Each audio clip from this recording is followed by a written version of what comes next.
Hehe. Kila moyo unapodunda, unadunda kwenye viwanja. Nikukumbushe tu, weka pause, kunywa maji, alafu kumbuka, hii haina kipengele, labda uje nacho wewe bosi. Kumbuka kushare, kusubscribe, kulike na kucomment. Ukimaliza hapo sasa, kumbatia kodi ya Frequency. Ukumbukwe ni channel namba 1 kwa ubora wa habari za michezo, kujua tetesi za usajili, mahojiano mbalimbali ya wachezaji.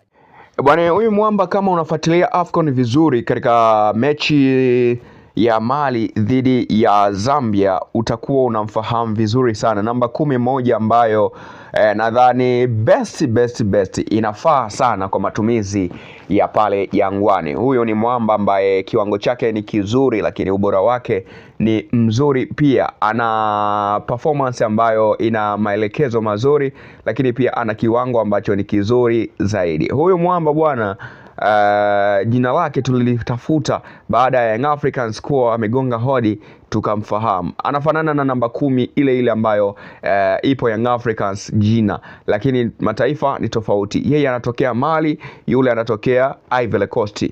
Kwa hiyo wanatofautiana tu mataifa, la majina ni yale yale. IQ naweza nikasema ya huyu ni kubwa zaidi ya Mohamed Doumbia.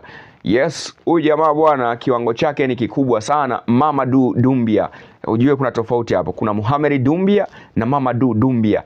Watu wa ukanda wa Afrika Magharibi majina yao ndo hayo. Yani usipokalili Mamadou, Mohamed, Abdallah, Mohamed Mu, yani majina yao yana lenchi humo. Sasa Engineer Al Said katika video iliyopita niliwaonesha akiwa na baadhi ya wachezaji kutoka ukanda wa Afrika Magharibi, na moja kati ya wachezaji ambao alikuwa nao alikuwa ni Mamadou Doumbia.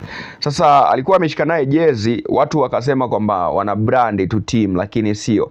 Lakini Mamadou Doumbia baada ya mahojiano ya yeye na vyombo vya habari vya kule Mali, alizungumza kwamba tayari nimeshapata timu moja kutoka Afrika Mashariki kule Tanzania, ambayo ndio kuna wachezaji wetu. Goalkeeper nambari 1 wa klabu ya wa timu ya taifa ya Mali anadaka. Sasa ukiangalia goalkeeper nambari 1 wa Mali ni nani? Ni Djigui Diarra, screen protector, ndiye ambaye anadaka pale. Haya, Rasni Koma anacheza wapi? Young Africans, taifa lake ni Mali. So Mamadou Doumbia naye anathibitisha kwamba it's a matter of time kujoin na Young Africans, kwa sababu ndio klabu ambayo pia inauza sana, lakini pia inaonekana ina project nzuri na ina malengo makubwa sana, na hata kwa wachezaji wake. Ndio maana imekuwa ikiwa na ushawishi mkubwa sana kwa wachezaji wengi zaidi barani Afrika, wengi wakitamani kuchezea katika klabu hiyo, wakitamani kucheza katika timu ya wananchi. Kwa nini? Kwa sababu ni miongoni mwa timu ambayo imekuwa na kiwango bora, timu ambayo imekuwa inajiimarisha vizuri, lakini pia project yake imekuwa ikivutia, project yake imekuwa nzuri, project yake imekuwa ya moto kweli kweli. Kwa hiyo ni kwamba tu swala la mtaalamu Mamadou Doumbia kujiunga na klabu ya soka Young Africans ni swala ambalo halikuepeki na lipo wazi. Kila mmoja anafahamu ubora wa Mamadou Doumbia, na Doumbia mwenyewe anathibitisha kujiunga